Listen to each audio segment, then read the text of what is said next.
السلام علیکم ورحمۃ اللہ وبرکاتہ۔ یہ بہت پیاری آیت ہے میری پیاری بہنوں کے لیے قابل غور۔ نیک بیویاں تو وہ ہیں جو تابع دار ہو، تابع کیش ہو، مردوں کا شوروں کا ہر کہنا مانے، ہر بات مانے، ان کی اطاعت کرے، حافظات للغیب، اور شوہر کی عدم موجودگی میں غیب میں اپنے شوہروں کی محافظ بنے۔ یعنی اگر شوہر نہیں ہے، ان کے مال کی، ان کے آبرو کی، ان کی عزت کی، ان کے گھر کی حفاظت کریں۔ یہ نہیں کہ شوہر نہیں ہے، کہیں چلا گیا، اس کو پتہ نہیں ہے اور وہ خیانت کرے، ایسی عورت پہ رب بہت زیادہ ناراض ہوتا ہے۔ ہر چیز میں شوہر کی ہر چیز میں حفاظت کریں۔ شوہر نہیں لیکن اللہ تو دیکھ رہا ہے۔ جب ہر عورت کا یہ یقین اور بھروسہ قائم ہو جائے گا کہ اللہ دیکھ رہا ہے، شوہر کو نہیں پتا لیکن اللہ تو دیکھ رہا ہے، وہ عورت قیامت تا حیات قیامت تک شوہر کی ہر چیز میں کبھی خیانت نہیں کرے گی۔ اس کا سب سے بہت بڑا فائدہ یہ بھی عورت کو ہو جائے گا کہ عورت کو جب اللہ کا ڈر، خوف کہ اللہ دیکھ رہا ہے، وہ عورت زندگی کی ہر گناہ سے بچ سکتی ہے کہ اللہ دیکھ رہا ہے۔ اور اس کی سب سے بڑی بات اپنے نفس کی حفاظت کرے، اپنے نفس کو کنٹرول کرے۔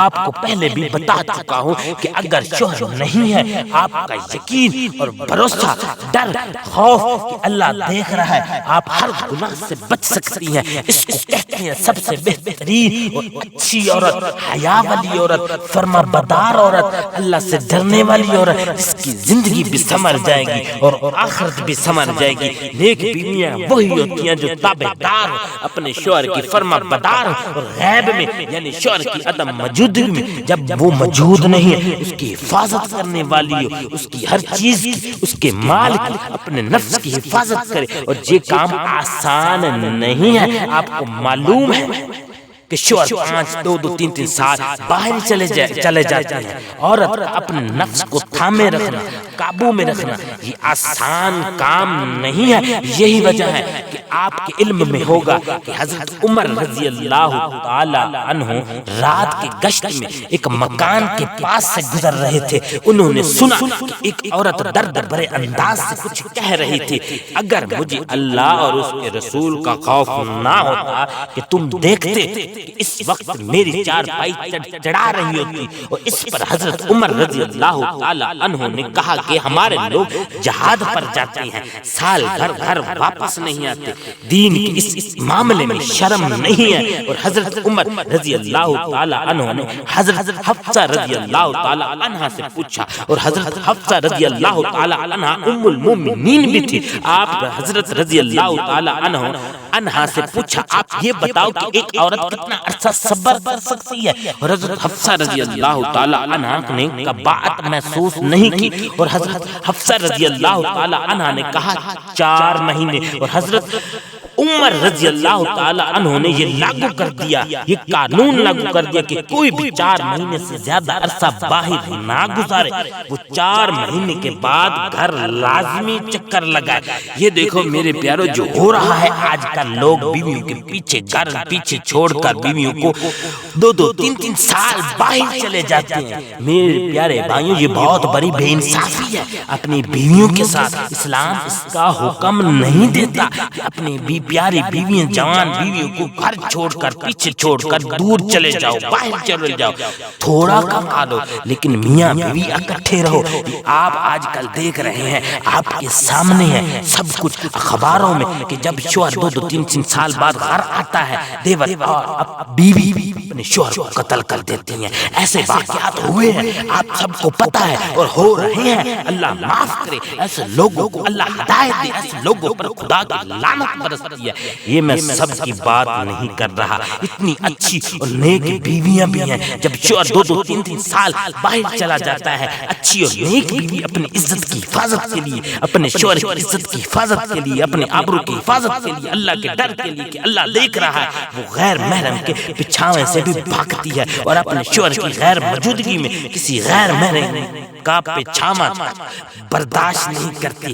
میرے پیارے بھائیوں، اپنی بیویوں پر یہ ظلم نہ کریں۔ اسلام اس کی اجازت نہیں دیتا کہ بیویوں کو چھوڑ کر 2-2 3-3 سال باہر چلے جاؤ۔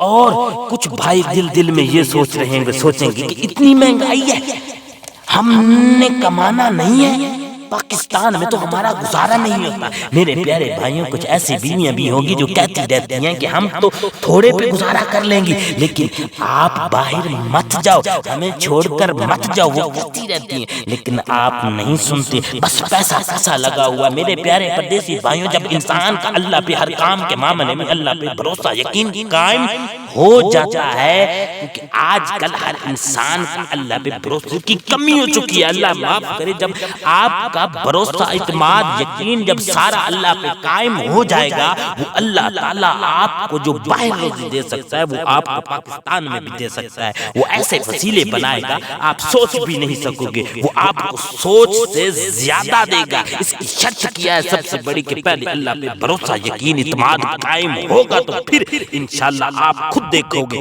اللہ کیسے آپ پر کرم کرتا ہے، رحم کرتا ہے۔ لیکن میرے پیارے بھائیوں، اسلام میں یہ نہیں ہے کہ بیویوں کو چھوڑ کر باہر چلے جاؤ 2-2 3-3 سال کے لیے۔ میرے پیارے بھائیوں مسلمانوں، ہم سب الٹ کر رہے ہیں، اس وجہ سے ہی ہماری زندگی مشکل بنی ہوئی ہے۔ آپ کو پتا ہے آج کل دنیا میں ہر بندہ پریشان ہے، سب سے بڑی وجہ ہم اسلام کے الٹ چل رہے ہیں۔ میرے پیاروں، کیا رکھا ہے اس دنیا میں؟ یہ دنیا فانی ہے، اس دنیا نے فنا ہو جانا ہے، اس کے پیچھے لگے ہوئے ہیں، پیسہ نفس۔ ہم دیکھو اس 2 چیزوں کی وجہ سے کتنے گناہ کرتے ہیں۔ آپ سب کو پتا ہے کہ ہم ان چیزوں کی وجہ سے گناہ میں گھسیٹتے ہی چلے جا رہے ہیں، پھر بھی ہمیں اللہ کا خوف، اللہ کا ڈر نہیں ہے، اللہ کی نہیں مانتے، شیطان کی مان رہے ہیں۔ جو بھی گناہ کرتے ہیں، بڑا ہے چھوٹا ہے، اس کے پیچھے شیطان ہے، اس کے پیچھے شیطان ہے۔ ہم شیطان کو خوش کرتے ہیں، اللہ کو خوش نہیں کرتے، اللہ کو ناراض کر رہے ہیں۔ ہم نے شیطان کو حساب اور امتحان نہیں دینا میرے پیاروں، ہم نے اللہ کو امتحان اور حساب دینا ہے۔ ہمیں اللہ نے دنیا میں اس مقصد کے لیے بھیجا ہے، ہم نے اللہ کو اس دنیا کے امتحان میں کامیاب ہو کر دکھانا ہے کہ اللہ، اے اللہ، میں آپ کے امتحان میں کامیاب ہو گیا ہوں۔ اللہ کتنا خوش ہوگا۔ پھر جو اللہ نے آپ کے لیے سوچ کر جو انعامات رکھے ہیں وہ آپ کی سوچ ہی نہیں سکتے، وہ آپ کی سوچ سے وہ انعامات لاکھوں کروڑوں کروڑوں وہ بہت بڑھ کر ہے، آپ کی سوچ بھی نہیں کام کرتی۔ جنت میں اتنے بڑے اللہ نے انعامات رکھے ہیں، آپ نے کبھی سوچا ہی نہیں ہوگا۔ ہمیں شیطان نے کچھ نہیں دینا، وہ دنیا وہ تو ہمیں ورغلانا چاہتا ہے، اللہ کے لائن سے، اللہ کے لائن سے، اللہ کے راستے سے دور کرنا چاہتا ہے۔ ہماری بدقسمتی دیکھ کر ہم شیطان کی مان رہے ہیں اور دور ہو رہے ہیں اسلام سے۔ میرے پیاروں، یہ دنیا مختصر ہے، یہ عارضی ہے، ابھی ہمیں خوش قسمت ہے، ابھی ہم خوش قسمت ہے، اللہ نے ہمیں ٹائم دیا ہے، ہم اپنا راستہ ٹھیک کر لیں، اصل مقصد کی طرف لوٹ ہے۔ شیطان کو خوش کرنے کی بجائے اللہ کو خوش کریں، آپ کو ڈبل فائدہ ہوگا، آپ کی دنیا بھی کامیاب ہو جائے گی اور آخرت بھی کامیاب ہو جائے گی۔ میرے پیاروں، اللہ نے